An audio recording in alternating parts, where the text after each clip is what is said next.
Dairy बंद झाली, त्याला धक्काच बसला असं असे.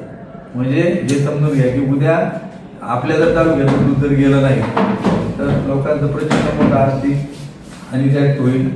की सगळ्यात मोठं लहानातल्या लहान माणसाकडे ज्याच्याकडे जमीन देखील नाही पण 2-5 गुंठ जागा जरी असेल तरी तो माणूस 2 गाया इकडचा तिकडचा चारा घेऊन दुधाचा धंदा करतो.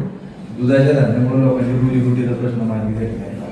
आणि ज्यावेळी हे प्रकरण आता उघडकीस आलं आणि आपण सर्वजण बसलो की आपल्या तालुक्याचा हा कलंक धुवून काढणे, त्याचबरोबर शेतकऱ्यांना संरक्षण देणं आणि ह्या भेसळ फळांना कठोर कारवाई झाली पाहिजे. आताच्या काही आकडेवारीनुसार आता आपल्याकडे परफेक्ट आकडे नाही. आता हे मीडियाच्या माध्यमातून कोण सांगतोय की राज्यामध्ये 20 लाख 25 लाख लिटर दुधाची आता घट झाली. आता नंतर मध्ये 2-3 लोक म्हटली मला की आता आम्हाला जरा असे लूज मधले जे दूध होतं ते जरा कमी झाले. शेतकरी नदीत काही प्रमाणात बंद झाले. आता खरं खोटं ती वस्तुस्थिती या तर ते आपल्याला कळलं. परंतु दुधाचे बाजार देखील काही प्रमाणामध्ये वाढले. समाजात आपल्याला किरकोळवाल्यांचं ऐकायला मिळते. आता हे जर भेसळीचं दूध जर मार्केटमध्ये थांबवलं आपण जर चांगलं करतो, कारण लढ्यामध्ये संघर्षात यश आहे. युद्धाचा विषय आपण पाहिला, त्याचबरोबर कांद्याचं आंदोलनाचं पाहिलं. सरकारचा निर्णय कांद्याबाबत काही नाही झाला, परंतु मार्केट बंद केल्यामुळं व्यापाऱ्यांवरती एक मानसिक दबाव निर्माण झाला आणि त्याच्यानंतर लगेचच्या लगेच 2-3 दिवसात ते मार्केट वाढलं. सरकारला बिबट्याच्या संदर्भात ठोस निर्णय घ्यावा लागले आणि त्याच्यामुळं बिबट्या पकडल्याला सोडायचं आता बंद झालेलं आहे. असं हे आंदोलन का करायची आपण एकत्रित त्याचं यश प्राप्त. म्हणून आता ह्या विषयावर आपण काय आमदार लोकांना ही माहिती सगळी सांगितली त्यांना. त्याच्यामध्ये राहुल कुल असतील, त्यानंतर म्हणजे बीजेपीचे आमदार, त्याचबरोबर योगेश टिळेकर त्यांनी देखील हा मुद्दा चांगल्या प्रकारे विधान परिषदेत मांडला. त्यांचं मत देखील बोलणार. सुरेश अण्णा धस भाजपचे आमदार त्यांनी तो विषय मांडला. जितेंद्र आव्हाडांनी देखील मांडला आणि त्याचबरोबर पडळकरांनी देखील हा विषय घेतला. म्हणजे माझ्या माहितीनुसार 5 लोकांनी हा विषय त्या ठिकाणी मांडला. पण दुर्दैव एका गोष्टीच आहे की ज्या भागातले आरोपी आहेत जिथं हा धंदा चालतो, ना शिरूरचे आमदार याच्यात काय बोलले, ना जुन्नरचे आमदार काय बोलले, ना आंबेगावचे बोलले, ना खेडचे बोलले. एवढे आरोपी आहेत ते ह्या भागातले तिथले आहेत. म्हणजे आपल्या जिल्ह्यापुरतं सांगितलं, बाकीचे इतर ठिकाणचे आहेत. आणि म्हणून आपण त्या दिवशी सांगितलं होतं की आपल्या तालुक्याच्या आमदारांनी एक पत्र आयुक्तांना, मुख्यमंत्र्यांना द्यावं, मंत्र्यांना द्यावं आणि याची सखोल चौकशी त्या ठिकाणी करण्याची मागणी करावी. पण आजपर्यंत आपल्याला काही ते पाहायला मिळालं नाही. त्याचबरोबर त्यांनी विधिमंडळात हा विषय मांडला, पण अद्याप तरी काय आता अधिवेशन चालू आहे, कधी बोलतात काय माहीत नाही, परंतु अजून काही त्याच्यावरती बोललेले नाही. म्हणून आता आपण सगळ्यांदा पहिल्यांदा एक मताने आपण अभिनंदन यांचं करू. दूध भेसळीच्या संदर्भात ज्या ज्या विधिमंडळामध्ये आमदारांनी हा विषय त्या मांडला त्यांचं मनापासून आपण सगळं विषय काय याच्याला आपल्याला घ्यायचं नाही. लोकांची जीवा शिकले. आता विषय राहिला की आपण या तालुक्यामध्ये जसं 8ला आपलं आंदोलन करायचं होतं, तो आपल्याला उठाव आपल्याला करायचा आहे. हा उठाव करत असताना याच्यामध्ये लोकांचा सहभाग मोठा झाला पाहिजे. म्हणून आपण पहिलं त्या दिवशी ठरवलं की वाढदिवसाला आपण प्रत्येक जण फ्लेक्स लावतो. तर आपण एक डिझाईन करून पाठवलं होतं किंवा कायला सांगितलं होतं की आपण आपल्या गावामध्ये त्या ठिकाणी फ्लेक्स लावा. मी माझ्या गावामध्ये लावला, स्वतः ढोबळेंनी पारगाव लावला, प्रमोद कानड्यांनी कळमला त्या ठिकाणी लावला. अजून कुणी लावले असेल तर सांगा कुठं उडला. तर हे फ्लेक्स ते यांचे मुंडेचे, तुकाराम मुंडेचे अभिनंदनाचे ठराव आणि निषेध हे आपलं जे ठरलं होतं, नसतील लावले तर लगेचच्या लगेच त्या ठिकाणी लावून टाका. तुम्हाला मी डिझाईन पाठवलं होतं. हा, पण हे पटके झालं. नंबर 2 की प्रत्येक ग्रामपंचायतचा ठराव त्या ठिकाणी आपण करायला सांग. ठराव म्हणजे पत्र आणि ते आपण पोच करू. तर माझ्याकडं ओळखीचं एक पत्र आलं आणि त्याचबरोबर मी आता PDF तयार करून तेजस कुठे पाठवली का ती आता हे असं ग्रामपंचायत तयार करून पाठवलं. वळतीचे ग्रामपंचायत आले हे आमचं पण मी आता तयार करून त्या ठिकाणी घेतलंय. PDF केली तयार. तर आपल्याला हे करायचंय की परवा आंदोलनाला येताना आपण आता ते PDF जी आहे ती सर्वांकडे सर्क्युलेट करू.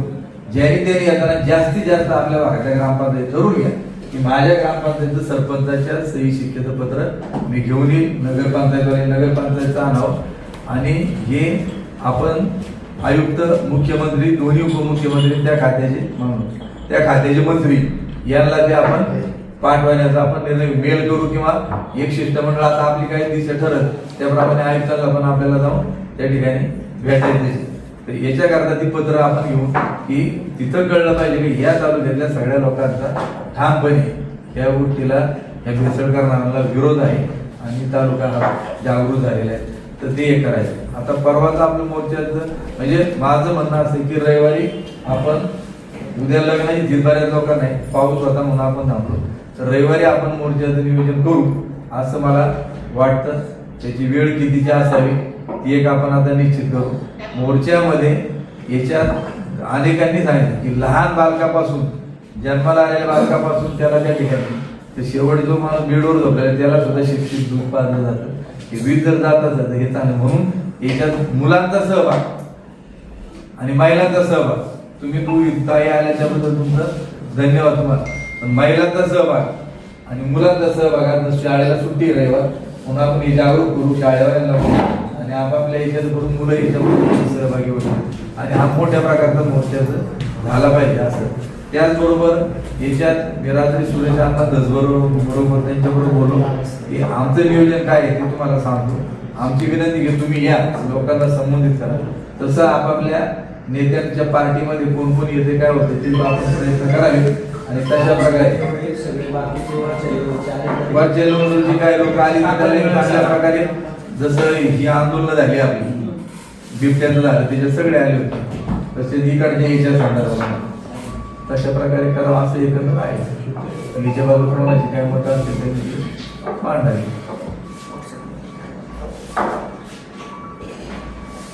कसं करायचं काय करायचं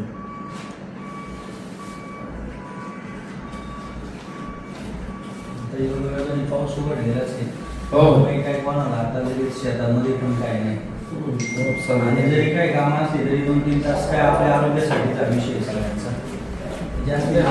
आरोग्यापेक्षा एक चेअरमन जे बोलले ना की बाहेर आपलं नाव डॉक्टर बदनाम झालं मंचर आंबेगाव तालुक्यामध्ये भविष्यामध्ये जे प्रामाणिक दूध उत्पादक आहेत ना त्यांच्यावरती पायावर मोठी कुऱ्हाड पडणार आहे. कारण आता लोकांना एकदा कळलं का बाबा आंबेगाव मध्ये दूध भेसळीचे एकदा विश्वास उडाला ना तुमच्यावरचा म्हणजे हा दूध धंदा आपला पाय आहे. आता आपल्या तालुक्यातला शेतकरी जो उभा आहे तो दुधावरती उभा आहे. ठीक आहे, 4 नालायक झाले म्हणजे सगळे त्यातले येत असं नाही. प्रामाणिक लोकांना त्याचं काही भोगायला लागू नये म्हणून एवढी प्रचंड ताकद उभी केली पाहिजे. आपण आता शेतकरी मोर्चा जर काढला तर तो बाहेर महाराष्ट्रभर संदेश आहे काही या तालुक्यात सुद्धा प्रामाणिक शेतकरी आहेत ते त्यांच्या विरोधात आहेत, कुणाच्या हे 2 नंबर करणाऱ्यांच्या विरोधात आहेत. त्यासाठी याच्यात ताकद दिसणं गरजेचं आहे. जर ही ताकद महाराष्ट्राला दिसली तर लोकांचा शेतकऱ्यांवरचा विश्वास हा कायम राहील. का नाही पाहिजे प्रामाणिक दूध उत्पादन करणारे लोक आहेत तेव्हा जेवढी ताकद आपल्याला जमवता येईल जास्तीत जास्त तर उद्याचा एक दिवस आहे जेवढा प्रचार करता येईल महिला मुलं ज्येष्ठ जेवढी येता येतील तेवढी याच्यात काही पक्ष नाही पण कुठल्याही पक्षाचे होते आपल्याला काय वांध नाही अडचण नाही काय. गणेश गाडीला कोण गेला होता काय झालं कोण आले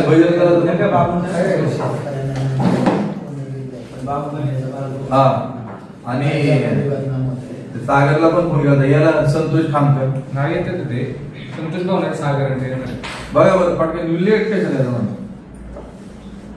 आता हा जो मोर्चा आहे ना एवढा महत्वाचा आहे. आता आपल्या आंबेगाव तालुक्यातले शेतकरी म्हणजे IT इंजिनियर आहे तो नवरा बायको तर तिचा मला मेसेज आला का तुमच्या राज्यात दूध भेसळ चालू आहे काय करतात तुम्ही कार्यक्रम तर त्याच्यावरती म्हणती आणि ते दूध आम्ही घेतो त्याचे घरी चहा पितो खीर बनवतो. मी त्यांना विचारलं कोणत्या ब्रँडचं तुम्ही दूध घेता त्यांनी 2-3 ब्रँडचं नाव सांगितलं. त्यांनी सांगितलं आता आम्ही सगळे बंद करून वाहनं चालू केले तुमच्या भागातलं दूध आम्हाला नकोय असं डायरेक्ट सांगितलं. म्हणजे याचा थेट फटका आहे ना तुम्हाला सांगतो होणार शेतकऱ्यांना दूध म्हणल्यावर लोक काय म्हणतात आम्हाला नको ते दूधच नको. त्यामुळं आपण जर दोषी त्यांच्यावर कारवाई झाली तर बाकीचे जे चांगले लोक आहेत ते पुढे येतील ना.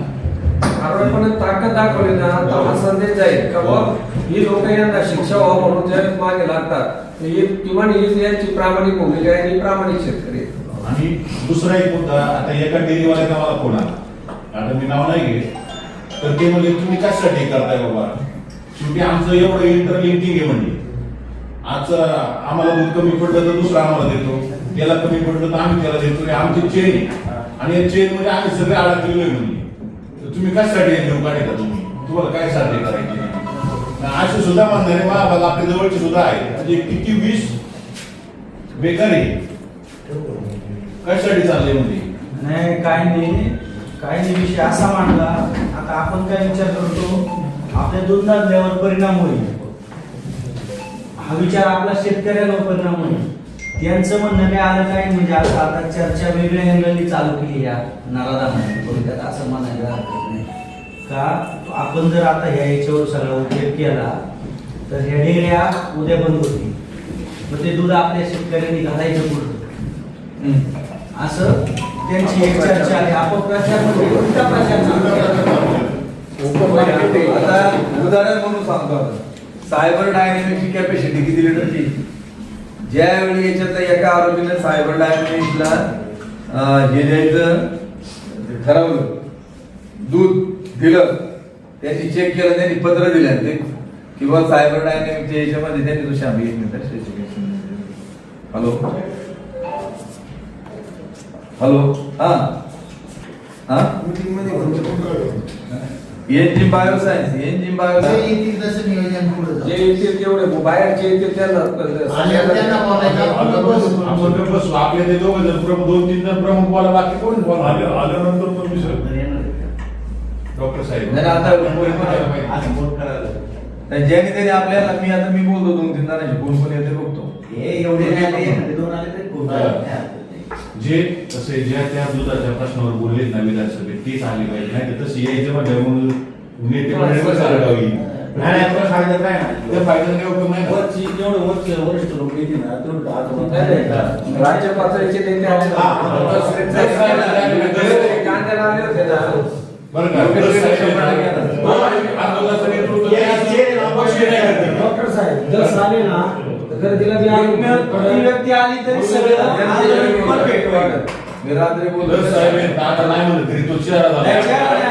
परवाचं भाषण आहे ना त्यांचं, हे पूर्ण महाराष्ट्रात लोकांनी पाहिले जास्तीत जास्त. जर साहेब का बोलले माहितीये का, म्हणले मी दुधाचा प्रश्न विचारणार तर माझीच बातमी चालू करायची का यांच्यात सांगा दुधात मिसळते काय, म्हणून ते बोलले. पावडर ब्रँडचं हेच विषय बोलले. हे तो माणूसच फेमस आहे तरुणांमध्ये. हे पावडर प्लांट वाले त्यांच्याकडे जात होते ना, तुम्ही घ्या.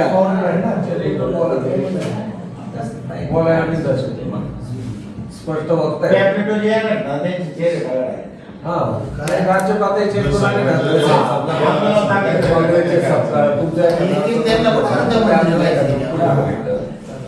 ज्याला अर्थमंत्री व्हायचे तो घाबरतो.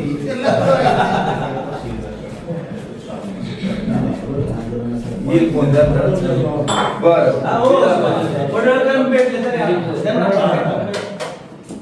हे असं पाहिजे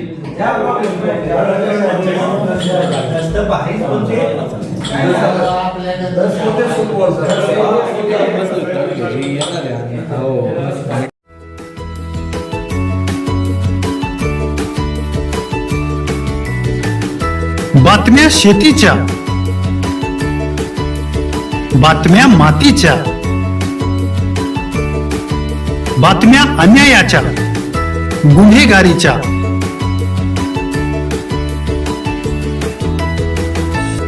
राजकारणाच्या आणि समाजकारणाच्या,